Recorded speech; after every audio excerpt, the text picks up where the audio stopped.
মাননীয় মুখ্যমন্ত্রী মমতা বন্দ্যোপাধ্যায়ের অনুপ্রেরণায় এবং শ্রম দপ্তরের পরিচালনায় পরিবহন শ্রমিকদের জন্য বিশেষ সচেতনতা শিবির অনুষ্ঠিত হল ফারাক্কা 12 নম্বর জাতীয় সড়ক বাসস্ট্যান্ড সংলগ্ন পথের সাথে নিকটে।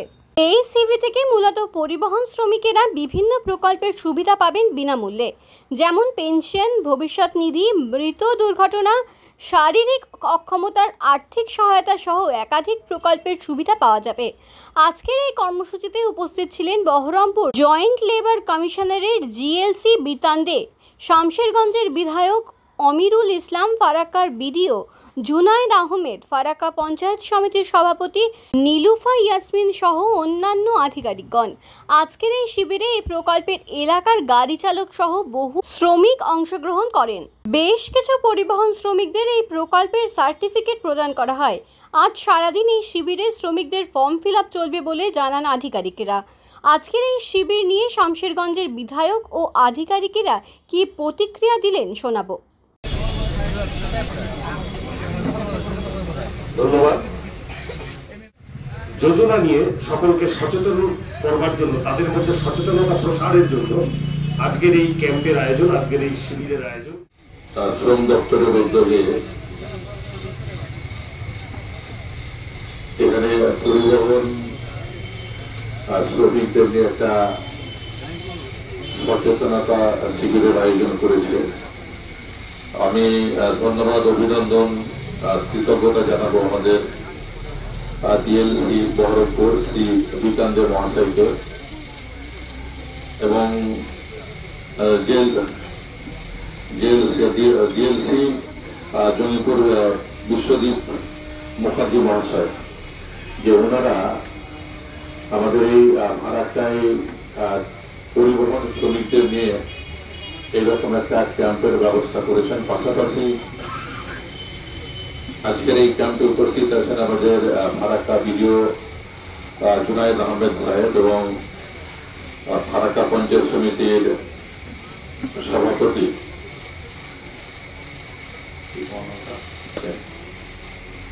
আছে আমাদের রাকিব হোসেন। এছাড়াও যে সমস্ত পরিবহন শ্রমিক এই জেলায় মোটামুটি আমরা অনেকগুলো জায়গাতেই এই শিবিরগুলো করব। আজকে ফারাক্কাতেও যেমন হচ্ছে, একই সঙ্গে কাঁদিতেও আরেকটা জায়গায় হচ্ছে, কাঁদি বাস স্ট্যান্ডে হচ্ছে।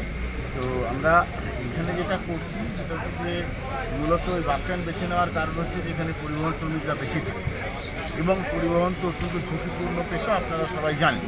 আমাদের বিএমএসএসওয়াইয়ের মধ্যে রাজ্যে সর্বাধিক নথিভুক্ত শ্রমিক এখানে আছেন। পরিবহন শ্রমিক ও বিএমএসএসওয়াইয়েরই অঙ্গ, কিন্তু তরুণ যারা বাইরে আছেন এখনও যারা করাননি, তাদেরকে আওতায় আনার জন্য এটা সরকারের তরফ থেকে বিশেষ প্রচেষ্টা। না, এটা আর কিছুই নয়। আমাদের দেখুন, আমি বারবার যেটা বলছি, আমাদের মুর্শিদাবাদ জেলায় তো সর্বাধিক বিএমএসএসওয়াই রেজিস্ট্রেশন রয়েছে, আপনারা জানেন নিশ্চয়ই।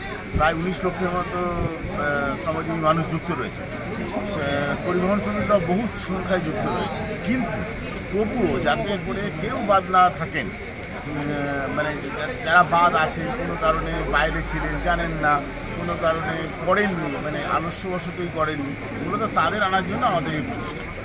আজকে যারা ফর্ম ফিল আপ করছেন তারা কবে তাদের নাম নথিভুক্ত হবে এবং তারা কবে পাবে? আজকেই পাবে। আমাদের এখানে দেখুন, দুটো ল্যাপটপে কাজ হচ্ছে, আজকেই হবে। আজকের মধ্যে দিয়ে দিলে আজকে। কি নাম আপনার? আমার নাম বিতান। আজকে আমাদের শ্রম দপ্তরের উদ্যোগে এবং আমাদের জয়েন্ট লেবার কমিশনার এবং আমাদের ডেপুটি লেবার কমিশনার ছিলেন, তাদেরই উদ্যোগে মূলত ফারাক্কায় একটা পরিবহন শ্রমিকদের নিয়ে একটা সচেতনতা শিবির করা হয়েছে।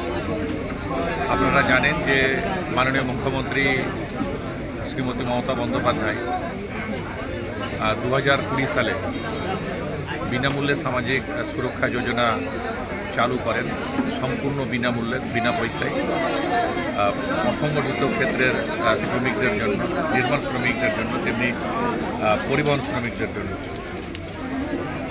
আজকে মূলত পরিবহন শ্রমিকদের নিয়েই কিন্তু এই ক্যাম্পটা আপনারা জানেন যে আমাদের পাড়া আমাদের সমাধান চলছে কর্মসূচি, সেখানে অসংগঠিত ক্ষেত্রের যারা শ্রমিক আছে তারা তাদের নাম নথিভুক্ত করছে এবং আজকের ক্যাম্পে একমাত্র নির্মাণ শ্রমিক যারা পরিবহন শ্রমিক, যারা গাড়ি চালার সঙ্গে যুক্ত, ড্রাইভার, খালাসি, কন্ডাক্টর থেকে শুরু করে যারা গাড়ির মেরামত করে, গাড়ির মিস্ত্রি, তারা যাতে এই বিনামূল্যে সামাজিক সুরক্ষা যোজনায় অন্তর্ভুক্ত হয়, নাম নথিভুক্ত হয়, সেই জন্য সচেতন করার জন্যই মানুষের কাছে এই প্রকল্পটা, যোজনাটা পৌঁছে দেওয়ার জন্য কিন্তু আজকের এই ক্যাম্পটা।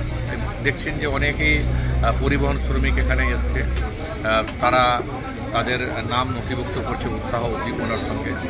মাননীয় মুখ্যমন্ত্রী চান যে অসংগঠিত ক্ষেত্রের কোনো শ্রমিক যাতে এই বিনামূল্যে সামাজিক সুরক্ষা যোজনার বাইরে না থাকে, নির্মাণ শ্রমিক না থাকে, তেমনি পরিবহন শ্রমিকরাও যাতে বাদ না পড়ে। কারণ পরিবহন শ্রমিকরা যারা গাড়ি চালায় তারা জীবনের ঝুঁকি নিয়ে, কিন্তু সবচেয়ে বড় ঝুঁকি নিয়ে কিন্তু তারা কাজ করে, কিন্তু তাদের জীবনের নিরাপত্তা নেই। তাদের কিছু হয়ে গেলে তাদের পরিবারের কোনো নিরাপত্তা নেই। তো মাননীয় মুখ্যমন্ত্রী মমতা বন্দ্যোপাধ্যায় তাদের জীবনের নিরাপত্তা, তাদের পরিবারের জীবনের নিরাপত্তা, সামাজিক নিরাপত্তার কথা ভেবে কিন্তু এই বিনামূল্যে সামাজিক সুরক্ষা যোজনাটা চালু করেন। আমরা মাননীয় মুখ্যমন্ত্রীকে ধন্যবাদ জানাই এবং মানুষকেও বলবো, যারা অসংগঠিত ক্ষেত্রের শ্রমিক আছেন, যারা কেস শিল্পী থেকে শুরু করে, বিড়ি শ্রমিক থেকে শুরু করে, যারা কাঠমিস্ত্রি থেকে শুরু করে কামারশালায় যারা কাজ করেন, যারা ব্যক্তিগত বাড়িতেও কাজ করেন, তারাই কিন্তু অসংগঠিত ক্ষেত্রের শ্রমিক। নিজ নিজ সেক্টরে যারা কাজ করে তারাই কিন্তু অসংগঠিত ক্ষেত্রের শ্রমিক। তেমনি নির্মাণ শ্রমিক, যারা বিল্ডিং নির্মাণ থেকে শুরু করে রাস্তা নির্মাণে কাজ করে, ব্রিজ নির্মাণে কাজ করে, তারা নির্মাণ শ্রমিক। যে কোনো প্রজেক্টে কাজ করে তারা কিন্তু নির্মাণ শ্রমিক। তেমনি পরিবহন সবাই আসুন। যারা অসংগঠিত ক্ষেত্রের শ্রমিক আছেন তারা আমাদের পাড়া আমাদের সমাধানে ক্যাম্পে গিয়ে নিজের নামটা নথিভুক্ত করেন। যদি কেউ আগে থেকে করে থাকেন তাহলে তার রেনুয়ালটা করান সম্পূর্ণ বিনামূল্যে। তেমনি আজকে যারা পরিবহন শ্রমিক আছেন তারা এই ক্যাম্পে এসে, ফারাক্কার মানুষ বা আর অন্য কোথাও যদি থাকেন তাহলে আপনি কিন্তু এখানে এসে নামটা নথিভুক্ত করতে পারেন, কোনো পয়সা লাগবে না। একজন 18 বছর বয়সের যদি পরিবহন শ্রমিককে ধরি তাহলে 42 বছর পরে তার কিন্তু 60 বছর হবে। তো এই 42 বছরে 27,720 টাকা জমা হবে। তার জন্য একটা পয়সাও দিতে হবে না, কিন্তু 60 বছর যখন বয়সটা পূর্ণ হবে সে কিন্তু 2.5 লক্ষ টাকারও বেশি কিন্তু টাকা পাবে, এককালীন ফেরত পাবে। তাহলে বুঝতে পারছেন যে একটা শ্রমিকের একটা পয়সা দিতে হলো না, কিন্তু তার সামাজিক নিরাপত্তাটা কিন্তু সে পেয়ে গেল। তেমনি পাশাপাশি আজকাল দেখছেন যে দুর্ঘটনা ঘটছে, তাতে অনেকের প্রাণহানি হচ্ছে, কেউ তার পঙ্গু হয়ে যাচ্ছে, হাত পা নষ্ট হচ্ছে।